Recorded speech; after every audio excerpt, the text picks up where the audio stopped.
मैथिली समस्त नहीं श्रोतागण राजीवक नमस्कार। श्रोतागण साहित्यिक यात्रा का नव कड़ी लऽ कऽ पुनः हम अहाँ सबक समक्ष उपस्थित भेलहुँ हँ। आजुक जे ई साहित्यिक यात्रा का कड़ी छै एकर सूत्रधार छथि अपना मैथिली साहित्य का कालजयी रचनाकार श्री हरिमोहन बाबू। श्री हरिमोहन बाबू का हास्य रसम ओतप्रोत रचना सब अहाँ सबका पसीन पड़ैए, अहाँ सब अपना अपना प्रतिक्रिया से अवगत करबै छी। अहिना मातृभाषा का अनुराग सबके दिल में बनल रहे, ई हमर आकांक्षा। तऽ रचना से पहले हम अहाँ सबके किछु कहऽ चाहै छी। जँ केओ गोटा नव छी हमरा एहि चैनल पर, पहले बेर देख रहल छियै वा पहिने से देख रहल छियै, सुनि रहल छियै, अखन तक सब्सक्राइब नहीं केने छियै तऽ सब्सक्राइब कऽ लिअ। एहिमे सब्सक्राइब केने रहबै तऽ सहज ढंग से जे कोनो वीडियो हम रखबै तऽ ओ वीडियो अहाँ सबके मोबाइल पर पहुँच जायत। उद्देश्य इएह अछि जे ई अपन मातृभाषा मैथिली जे छै से जन जन तक पहुँचै, जन जन तक हम मातृभाषा मैथिली जे छै से पहुँचाबी। अखन मोबाइल जे छै से सर्वसुलभ साधन छै, सब गोटाके हाथमे रहैए मोबाइल। तऽ हम ई मैथिली स्नेही चैनल जे बनेलहुँ, हमर उद्देश्य इएह अछि जे पोथी किताब सब जे छै से पढ़नाइ जे छै से आब ई किताब सब भेटतो नहीं छै, आ जँ भेटै छै तऽ ओतेक पलखैतो नहीं रहै छै लोकके पढ़ऽके, किताब कतऽ कतऽ लोक लऽ जेतै। हमर इएह उद्देश्य अछि जे अहाँ सबके ई सब रचना सब जे छै से मोबाइल पर में भेट जाए। तऽ बेस लेल जाउ आजुक ई कथा। आजुक कथाके ई शीर्षक छियै तिरहुतामे। तिरहुत अपना सब मिथिलांचल के तिरहुत कहै छियै। तऽ तिरहुतामे एकटा अपना ओतऽ प्रोवर्ब एकरा कहि सकै छियै। अपना ओतऽ पाहुनके केहन आदर सत्कार कयल जाइ छै ओहि पर में आधारित ई कथा छै। तऽ लेल जाउ ई कथा। हमरा पूर्णिया जयबाक छल, परंतु जे गाड़ी 7 बजे साँझ में कटिहार पहुँचबाक रहै से पहुँचल 9 बजे राति में। परिणाम ई जे कनेक्शन छूटि गेल। आ भोर में 5 बजे गाड़ी भेटत, राति भरि एतै स्टेशन पर रहऽ पड़त। अगत्या वेटिंग रूमक बाट भेलहुँ, कुली माथ पर ट्रंक बिस्तर लऽ कऽ पाछा पाछा चलऽ लागल। एतबे में एगो विशालकाय सज्जन हमरा ठिकिया के ताकऽ लगला। वो हमर नाम पुछलनि आ पूर्णिया जयबाक बात बुझि अपना आदमी के हुकुम देलथिन, रो मंगलवा तकै की छै, कुली से सबटा वस्तु छीन ले। हमरा बकर बकर मुँह तकै देखो बजला, अपने हमर संबंधी थिकौ, अपने के माम ओ हमर पीसा, दुनू साक्षात साधु। तखन हमरा कटिहार में अछि तऽ अपने भरि राति वेटिंग रूम में सुती कतौ होइ यौ। हम लाख अनुनय विनय केलहुँ परंतु सबटा व्यर्थ भेल। ओ कहै लगला, हम कटिहार में ठिकेदारी करै छी, अपनो मकान बनि रहल अछि। बड़ भाग्य जे अपने के पदार्पण भेल अछि। आप चल के ओहि स्थान के पवित्र कऽ दियौ। ओ पुनः अधिकार पूर्ण स्वर में अपना आदमी सबके आदेश देलथिन। आदमियों सब तेहन जबरदस्त छल जे सबटा वस्तु जात उठा के कांख तर पजिया लेलक। हमरा प्रतिवाद करबाक शक्ति कुंठित भऽ गेल, तथापि विनम्र स्वरे कहलियनि, भोरगरे 5 बजे ट्रेन पकड़बाक अछि, तेँ एहिठाम वेटिंग रूम में रहनाइ हमरा लेल बड़ सुलभ हैत। ओ बात करैत बजला, राम राम, एहिठाम वेटिंग रूम में रहब ई हमरा अछि, नहीं भऽ सकैत अछि। 5 बजे कोन कथा, हम 4 बजे गाड़ी पर अहाँके बैसा देब। हम पुछलियनि अपने कतबा दूर रहै छियै। ओ बजला, दूर किछु नहीं, एहिठाम से 2 डेग छै। एहिठाम पाव भरि सिद्ध चाउर भेटत, निश्चिंत भऽ के अपना मरैया में सुतब और एहिठाम कटिहार में आबि कऽ भला गाड़ी छूटि जायत, लाठी के हाथे गाड़ी के रोकि लेबै। हुनका स्वर में तेहन आत्मविश्वास भरल रहनि जे बिनु पुनः किछु पूछब उचित नहीं बुझि पड़ल। ओ आदमी के हुकुम देलथिन, तो आगाँ बढ़ के ठीक कर ग, हम हिनका नेने अबै छियनि पाछा से। ओ आदमी आगाँ बढ़ गेल आ हम हुनका पाछा पाछा चलऽ लगलहुँ। जखन 1.5 माइलक करीब चलल भऽ गेल तखन हम विनम्रपूर्वक कहलियनि जे एकटा रिक्शा कऽ लेल जाय तऽ नीक होइत। ओ बजला, आब तऽ पहुँचिए गेलियै, दूर रहितै तऽ हम स्टेशने पर रिक्शा नहीं कऽ लितहुँ। आब हम की बाजू, चुपचाप हुनका पदानुसरण करऽ लगलहुँ। जखन पुनः 1.5 माइल भऽ गेल तखन ओ आश्वासन देबऽ लगला, वएह जे अगिला लालटेमक खाम देखै छियै ताहिसँ सटले गली में अपन मकान अछि, बस 1 पौआ बुझू। अंततोगत्वा हमरा लोकनि एक उबड़ खाबड़ गली में प्रवेश कयल। ओ बजला, आब आबि गेलहुँ, कनेक बचा के चलल जाय। हम टॉर्च लेस के देखल जे सामने नेब पड़ल छलै, हाँ, यदि एको डेग आगाँ बढ़ितहुँ तऽ ओही खादिमे खसि पड़ितहुँ। घरबैया बजला मकान एखन बनिए रहल अछि, 2 कोठरी पर छत पीटल छैक, 2टा पर बाँकी छैक, भानस घरक भीतर दीवार तैयार भऽ गेल छैक, एहिठाम पैखानाके नींव देल गेल छैक। हम हुनका पाछाँ पाछाँ खादिमे टपैत ईंट सुरखीके बीच दऽ कऽ बालू चूनक ढेरी बचबैत ओहिठाम पहुँचलहुँ जहाँ राजमिस्त्री सब बाँस ठाढ़ केने छल। वएह मकानक प्रवेश द्वार छल। हमरा लोकनि बाँसक तर माथ निहुराके भीतर कोठलीमे गेलहुँ तऽ एखन तैयारे होइत छल। भीतर कोठलीमे गेलहुँ तऽ एखन तैयारे होइत छल। तकरा पार कए कऽ हमसभ एकटा कोठरीमे एलहुँ जाहिमे फर्श पीटक हेतु रोड़ा गिट्टी बिछावल छलैक, एकटा चौकी ओहिमे राखल छलैक, ताहिपर ओछावल छल। एक कोनमे लालटेन मध्यम प्रकाशमे जरि रहल छल। गृहपति अपना आदमीके शोर केलखिन, रौ मंगलवा पानि ला। मंगलवा 1 बाल्टीन पानि लऽ कऽ पहुँचल। चौधरी जी कहलथिन, रौ लोटा आन, अरिया आन, अंगपोछा आन, पैर धुआ दहुन। मंगलवा दौड़ के लोटा अंगपोछा सब अनलक। चौधरी जी कहलथिन, रौ अरिया कतऽ छौ? मंगलवा कहलखिन, अरियामे तऽ दालि चढ़ल छै, अरियामे तऽ दालि चढ़ल छै। चौधरी जी कहलथिन, एखन एकटा चौधरी जी कहलथिन, तखन एकटा थारिए लऽ कऽ ला, ई कुटुम्ब थिका, एतबो नहि बुझल छौ? हुनकर इशारा पाबिते मंगलवा हमरा हाथसँ लोटा छीन लेलक। हाँ, ओकरा सरौ खेलायल दे छलैक। तेहन झटकासँ हमर एकटा पैर खींच कऽ उठेलक जे हम तलमलाइत खसऽ लगलहुँ, परन्तु लगेमे पाया छलैक, ताहिसँ हम बचि गेलहुँ। मंगलवा हमर तरवा तेना रगड़ऽ लागल जेना सहीस घोड़ाके रगड़ैत हो। हमरा शरीरके संतुलन राखब कठिन भऽ गेल। परन्तु ओहि हरमुण्ठके तकर कोन परवाह छलै? ओ बहुत दिन पर मौका पाबि के अपन कलाके प्रदर्शन कऽ रहल छल। प्रायः 10 मिनटमे जखन ओकरासँ छुटकारा भेटल तखन हम कान पर जनउ चढ़ा लोटा हाथमे लै चौधरी जी बजला, पैखाना एखन नहि बनलैक अछि आ ओहि पजेबाक ढेरी लग एकटा टाट ठाढ़ करबा देलियैक अछि। रौ मंगलवा लोटा लऽ कऽ जाहुन। मंगलवा फेर हमरा हाथसँ लोटा छीनलक और चटघरा लग हमरा पहुँचा के फिर आयल। हम अन्हारमे टॉर्च लऽ कऽ देखलियै तऽ 2टा ईंट बैसायल रहै, तकरा बीचमे प्रायः किओ खूब पाकल कटहर खाके नदी फिरने रहै। तेहन कुम्भी पाक भभकैत छल जे नाक देब कठिन छल।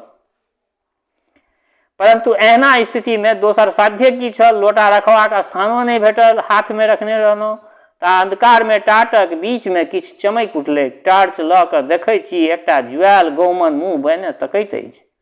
हम टॉर्च लोटा नेने पढ़ेलहुँ ओतऽसँ। उमर खवास साबुन तोलिया लेने ठाढ़ छल। समाचार सुनि बाजल जे एहिठाम पजेबाक ढेरीमे साँप सह करै छै।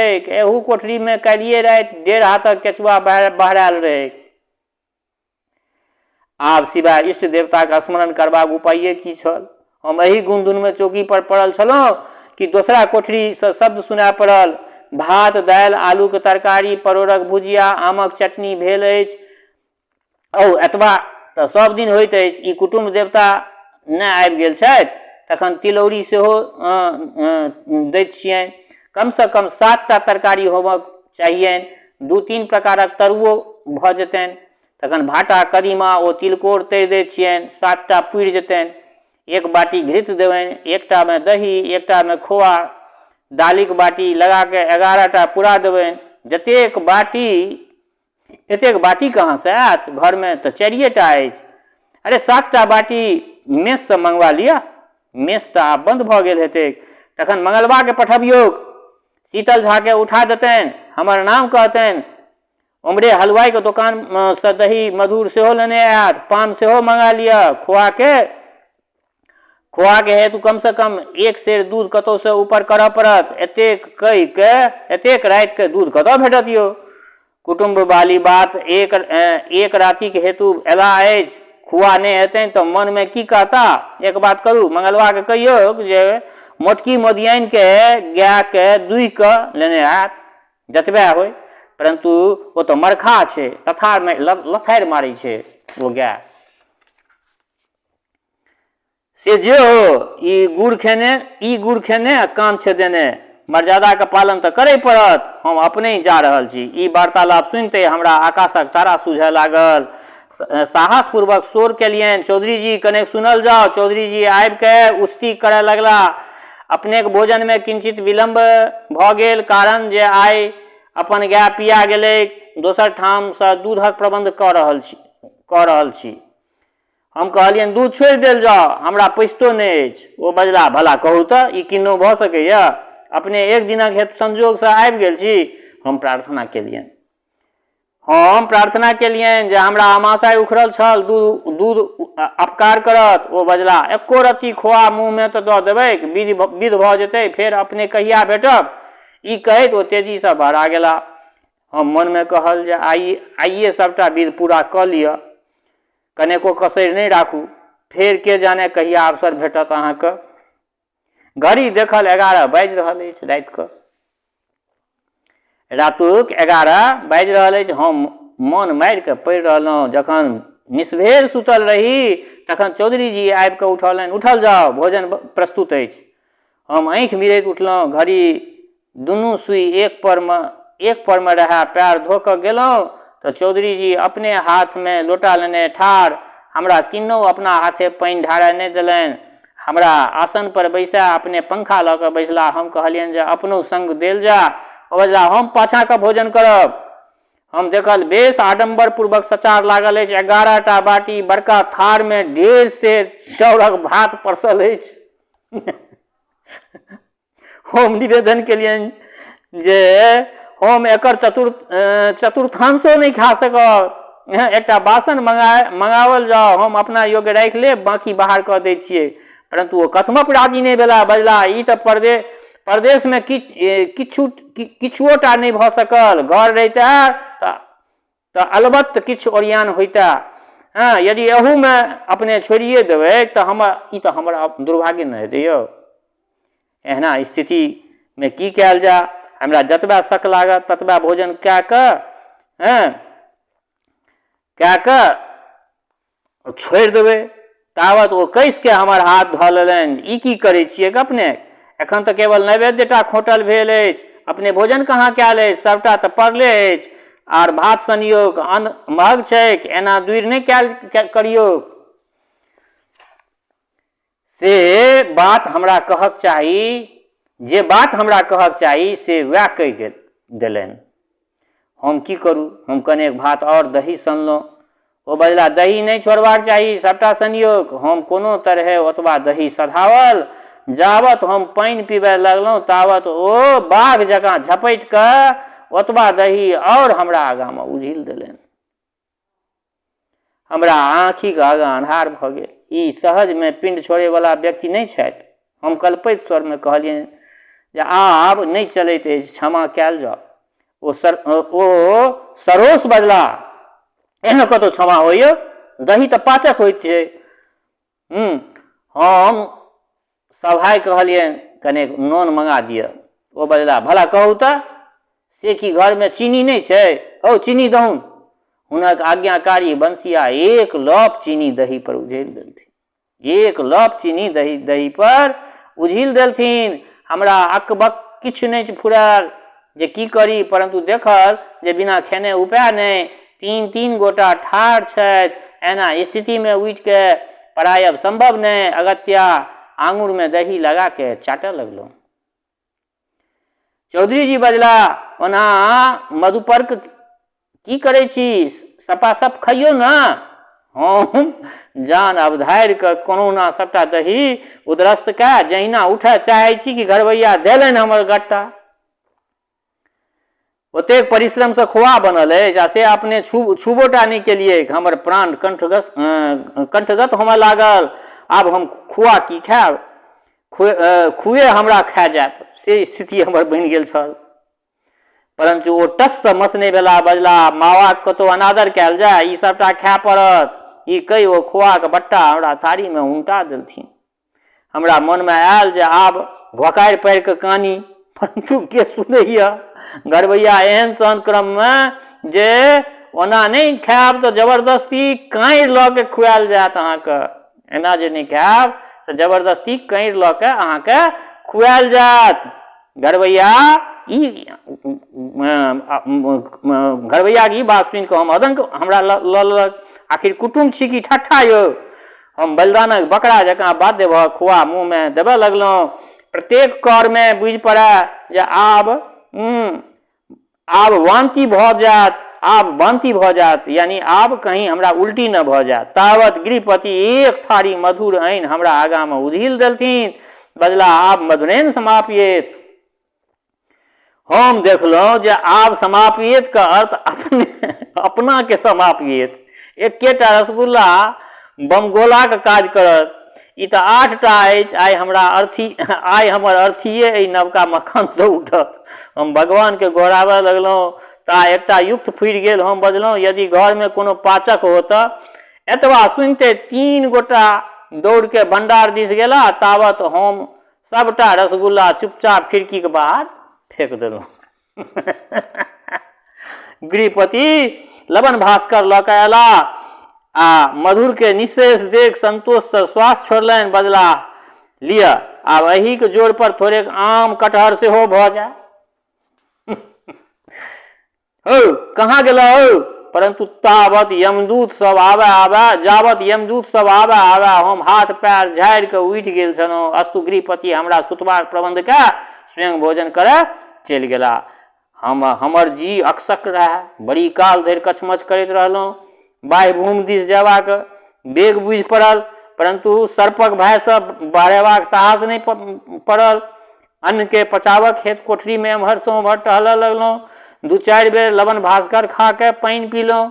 ई सब करैत करैत 2:30 बाजि गेल। तखन जाके आँखि लागल।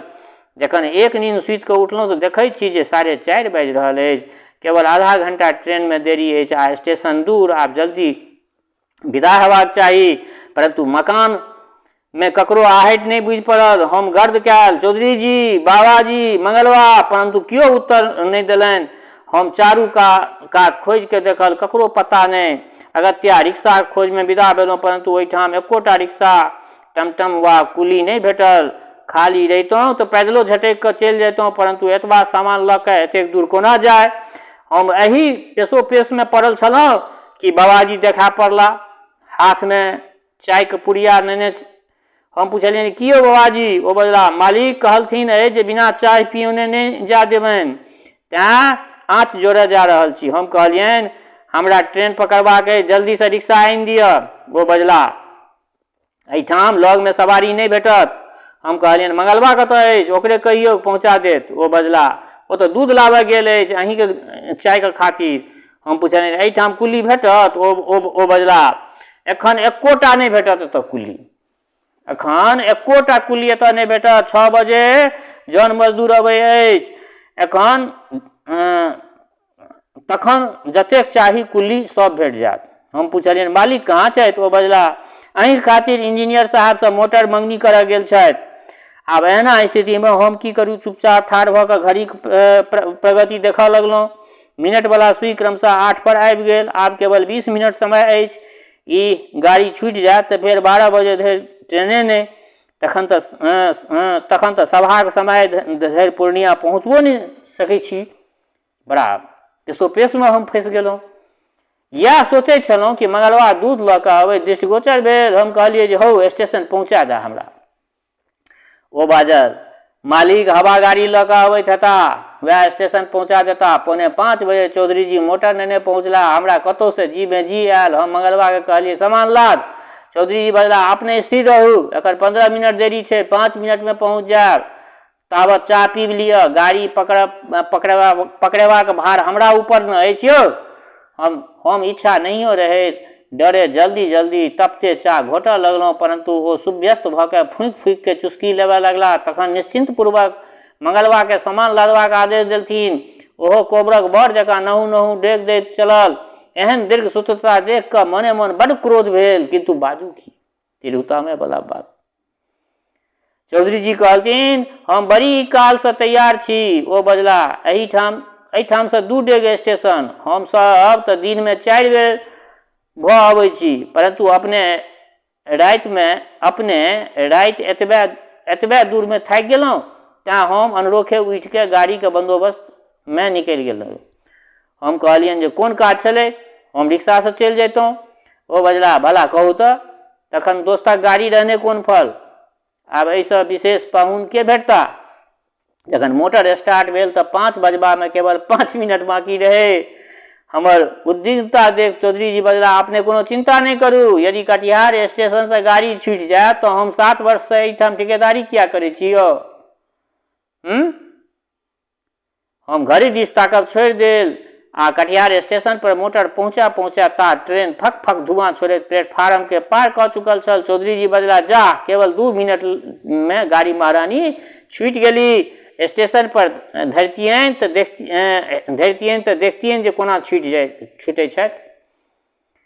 आब एहि पर हम की टीका टिप्पणी करू। कुली के कहलिए वेटिंग रूम ले चलो। चौधरी जी बजला आब तऽ 12 बजे से पहिने अपने के कोनो ट्रेन नहिए भेटत, एतबा काल स्टेशन पर बैस कऽ की करब, चलल जाओ ओहीठाम स्नान भोजन विश्राम कए 12 बजे ट्रेन विदा भऽ जायत। पुनः कुली के डटैत कहथिन रौ सामान फेर मोटर में धर। आब हमरा नहीं रहल गेल, चौधरी जी के चरण पर खसैत कहलियनि आब हमरा पर दया कयल जाओ, हमर जान बकैस देल जाओ, अपने हमरा बड़ कष्ट उठायल, हम कृतज्ञताके भारसँ दबि गेल छी, हमरा आब आर भार जँ पड़त तऽ पिचा के मरि जायब। एतबा कहैत कहैत हमरा आँखिसँ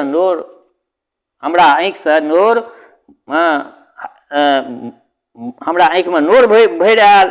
चौधरी जी एक क्षण शुद्ध रहला, पुनः विरक्तिपूर्ण दृष्टिसँ हमरा तकैत बजला बेस तऽ जाउ, हम संबंधी जानि अहाँके अपन अधिकार बुझल से अनर्गल कयल। मोन मोट भऽ गेलनि हुनकर।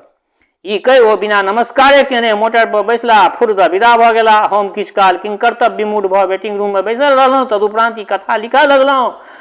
एखन 10 बजे वेटिंग रूम में ई कथा समाप्त कए हम सोचि रहल छी जे चौधरी जी के हमरा लऽ गेने कोन लाभ भेलनि और हमरे कोन लाभ भेल। उभय पक्ष नितांत कष्ट ओ असुविधा दुनू गोटा के अंत में संबंध सेहो टूटि गेल। एहिसँ कतौ नीक होइता जे राति में एतै वेटिंग रूम में खा पी के आराम से सुतितौं, भोरे ट्रेन में सवार भऽ के एखन धरि पूर्णिया पहुँच गेल रहितौं, हमरो सुविधा होइता, हुनको तरद्दुत नहीं करऽ पड़तनि, सामंजस्य सेहो कायम रहिता, ककरो कष्ट नहीं होइतै, सर्वोदय वाला सिद्धांत चरितार्थ होइता। परंतु आचार में अति लागि गेने अत्याचार बनि जाइ छै, ताहि दुआरे हमरा कानय पड़ल आ हुनको कानय पड़ल हेतनि। हम पूछै छी जे एहन तिरहुतामे के कोन लाभ। तऽ बेस श्रोतागण, ई चरचरी से ई रचना जे छै से अहाँ सबक समक्ष रखलहुँ हँ। हरिमोहन बाबू के एकटा बड़ा व्यंग्यपूर्ण रचना छल तिरहुतामे। तऽ अहाँ सबके केहन लागल ई रचना से अपना प्रतिक्रिया से अवगत करायब।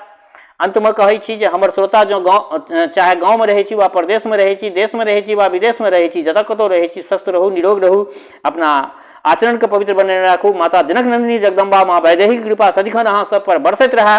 शुभकामनाक संग जय मिथिला, जय मैथिली।